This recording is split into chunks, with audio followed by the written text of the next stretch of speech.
নতুন করে আর কি তুলবেন? বিএনপি গত 1 বছরে যে মামলা বাণিজ্য করেছে সেগুলোর স্বীকৃতি মির্জা ফখরুল দিলেন, তাদেরকে জায়েজ করে নিলেন। আওয়ামী লীগের যারা রয়েছেন, মন্ত্রী এমপি থেকে শুরু করে সন্ত্রাসী, সকলকে প্রথমে বললেন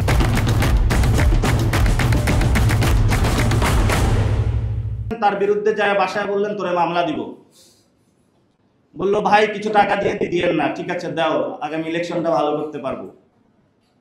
তারপর আবার তারা মামলা দিল।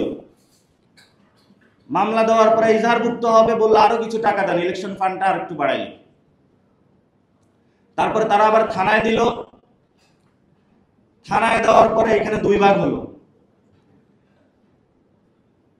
বিএনপি পন্থী যে আইনজীবী সে আবার নতুন ভাগ বসাইল। আরে ভাই আমি আইনজীবী হলো, আমিও তো ইলেকশন করব, আমার ফান্ড কই? আওয়ামী লীগ তাকে আবার টাকা দিল। পুরো 1 বছর তারা চাঁদাবাজি এবং মামলা বাণিজ্য এই দুইটা ছাড়া গত 1 বছরে বিএনপির ইতিহাসে আর কোনো লেখা নাই। বিএনপির যদি 1 বছরে সফলতা বলেন, তাদের 2টা সফলতা, একটা হলো চাঁদাবাজি আর একটা হলো মামলাবাজি। এই 2টা ছাড়া তাদের কপালে আর কোনো সফলতা নাই। নিয়ে তারা জনগণের সামনে যায় ভোট চাবে।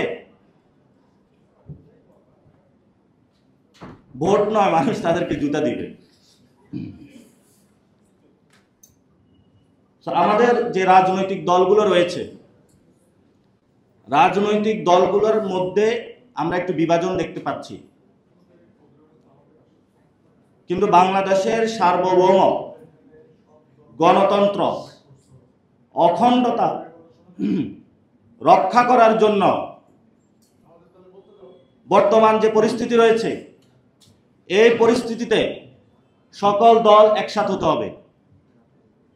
সকল দল একসাথ হয়ে যদি ঐক্যবদ্ধভাবে বাংলাদেশকে রক্ষা না করে, তাহলে বাংলাদেশের ভবিষ্যৎ দুর্গতি রয়েছে। এজন্য আমরা বলবো, শুধু ডাক্তার নয়, সকল স্বাস্থ্যকর্মীর ঘুম খাওয়া কাজের পরিবেশ নিশ্চিত করতে হবে।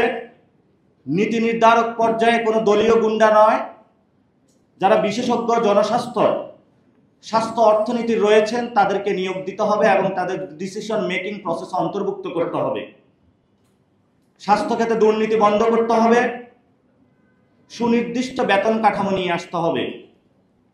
আমি আর কথা বাড়াবো না, অনেক লম্বা দীর্ঘক্ষণ বক্তব্য হয়ে গিয়েছে। আবার কথা বলবো ইনশাল্লাহ। তবে ইতিমধ্যে আমার একটা স্ট্যাটাস কেন্দ্র করে রাজনৈতিক মহলে অনেক বিতর্ক সৃষ্টি হয়েছে।